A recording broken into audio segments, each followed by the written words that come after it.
Hi friends, ఎలా ఉన్నారు? Welcome back to flavours of home made.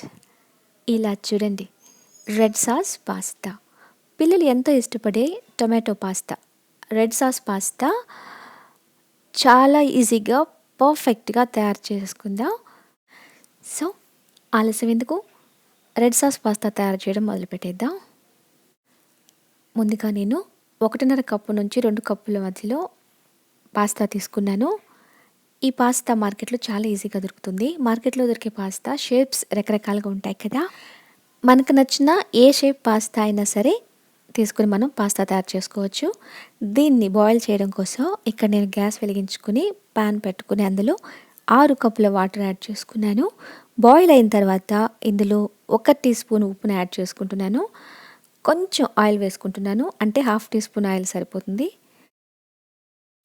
ఇక్కడ ఆయిల్ కూడా తక్కువగా యాడ్ చేసుకోవాలి, లేదంటే సాస్ పాస్తా మీద చక్కగా కోట్ అవ్వదు. వాటర్ బాయిల్ అయిన తర్వాత మాత్రమే పాస్తా వాటర్లో యాడ్ చేయాలి.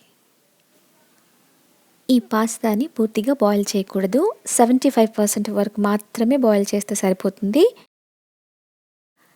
6 నుంచి 7 నిమిషాల పాటు మీడియం ఫ్లేమ్లో ఇది 75% వరకు బాయిల్ అయిపోతుంది. 7 మినిట్స్ అయింది. ఇక్కడ నేను ఒక పీస్ తీసుకుని కట్ చేసి చూపిస్తాను. ఇలా చూసారా, ఇది కట్ అవుతుంది. లోపల ఇంకా కాస్త పచ్చిదనం మిగిలే ఉంది. ఇలా బాయిల్ చేసుకోవాలి. గ్యాస్ ఫ్లేమ్ని ఆఫ్ చేసి ఇప్పుడు పాస్తాని వాటర్ నుంచి వేరు చేద్దాం, అంటే వడకట్టుకుందాం. ఇలా వడకట్టిన తర్వాత దీని మీద చల్లటి వాటర్ని పోసుకుందాం. ఇలా చేయడం వల్ల దీనిలో ఉన్న వేడి అంతా తగ్గిపోతుంది, చల్లారిపోతుంది. లేకపోతే ఇందులో ఉన్న వేడి వల్ల ఇది కాస్త ఉడికి సాఫ్ట్ అయిపోతుంది, మెషీగా తయారవుతుంది.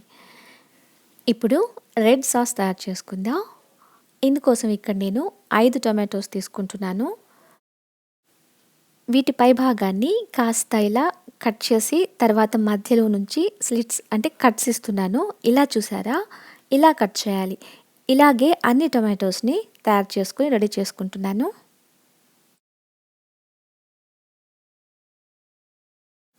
ఇప్పుడు ఒక గిన్నెలో 4 నుంచి 5 కప్స్ వాటర్ తీసుకొని బాయిల్ చేసుకుందాం. వాటర్ బాయిల్ అవ్వడం మొదలవగానే ఇందులో 5 నుంచి 6 కాశ్మీరీ రెడ్ చిల్లీస్ ఇలా ముక్కలుగా కట్ చేసి వేసుకుంటున్నాను. ఈ ఎండుమిరపని వాటర్లో ఒక 3 నిమిషాల పాటు బాయిల్ చేసుకుందాం, సో దట్ అవి సాఫ్ట్గా తయారవుతాయి. ఇలా చేయడం వల్ల సాస్కి చక్కటి కలర్ వస్తుంది.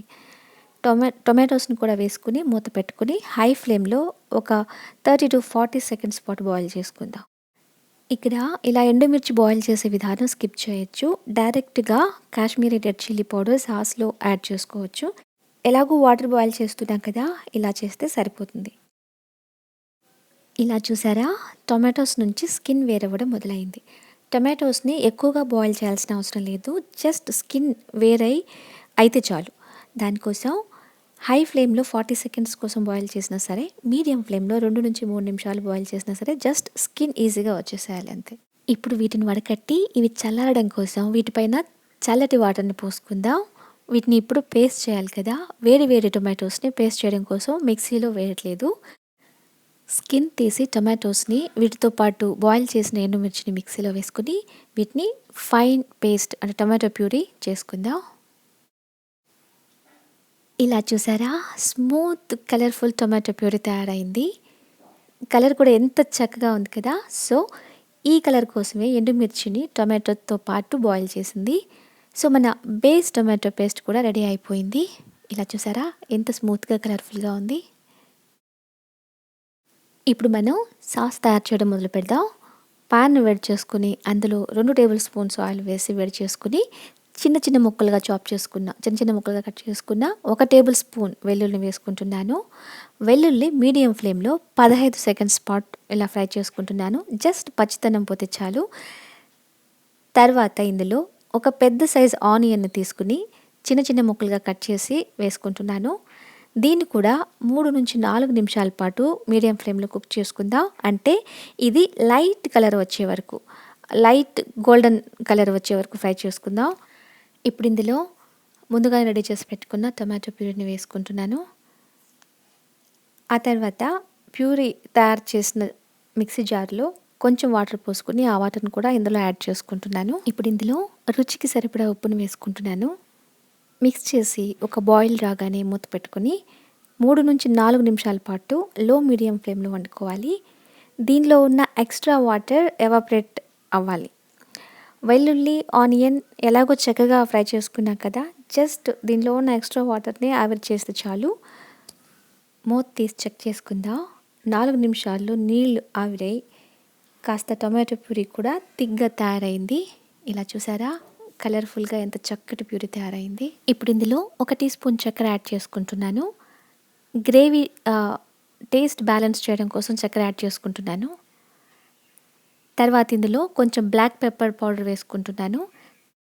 తర్వాత 1/2 టీ స్పూన్ నుంచి 1 teaspoon mixed herbs add చేసుకోవచ్చు. ఈ మిక్స్డ్ హెర్బ్స్లో చాలా రకాల మసాలాస్ యాడ్ అయి ఉంటాయి. ఇది మార్కెట్లో ఈజీగా దొరుకుతుంది. తర్వాత 1/2 teaspoon red chilli flakes వేసుకుంటున్నాను. ఇవి కూడా చాలా ఈజీగా మార్కెట్లో దొరుకుతాయి, లేదంటే ఇంట్లో కూడా తయారు చేసుకోవచ్చు. చక్కగా మిక్స్ చేసుకుని టొమాటో సాస్ని కూడా యాడ్ చేసుకుందాం. 1-2 స్పూన్స్ మన టేస్ట్ని బట్టి ఈ టొమాటో కెచప్ని యాడ్ చేసుకుని చక్కగా మిక్స్ చేసుకుని, ఇంకా కలర్ కావాలి అనుకుంటే ఇక్కడ కొంచెం కాశ్మీరీ రెడ్ చిల్లీ పౌడర్ కూడా యాడ్ చేసుకోవచ్చు. సాస్ చక్కగా ఉడికిపోయింది, రెడ్యూస్ అయింది. సాస్ నుంచి లైట్గా ఆయిల్ కూడా వేరవడం మొదలైంది కదా. రెడీ చేసి పెట్టుకున్న పాస్తాని యాడ్ చేసుకుందాం.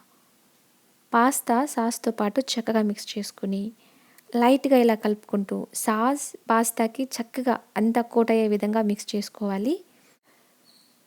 ఇలా చూసారా, సాస్ పాస్తాకి చక్కగా కోట్ అయింది. ఎంత బ్యూటిఫుల్గా, కలర్ కూడా ఎంత బ్యూటిఫుల్గా వచ్చింది కదా. ఇప్పుడు ప్లేట్లో సర్వ్ చేసుకుందాం. ముందుగా కోట్ చేసుకున్న పాస్తాని కొంచెం ప్లేట్లో సర్వ్ చేసుకుందాం. తర్వాత గ్రేట్ చేసిన మోజరెల్లా చీజ్ని వేసుకుందాం. ఇక్కడ నేను అమూల్ మోజరెల్లా చీజ్ని వాడుతున్నాను. తర్వాత దాని మీద వేడి పాస్తాని వేసుకుంటున్నాను. దానిపైన ప్రాసెస్డ్ చీజ్, అమూల్ ప్రాసెస్డ్ చీజ్ని వేసుకుంటున్నాను. ఇవి 2 మార్కెట్లో చాలా ఈజీగా దొరుకుతాయి. సో ఇక్కడ మన delicious red sauce pasta ready అయింది. మీరు కూడా ఇంట్లో తయారు చేసి ఎలా వచ్చిందో ఫీడ్బ్యాక్ ఇస్తారా? ఇంకొక ఈజీ అండ్ టేస్టీ రెసిపీతో మేము ముందుంటాను. అంతవరకు ఉంటాను మరి.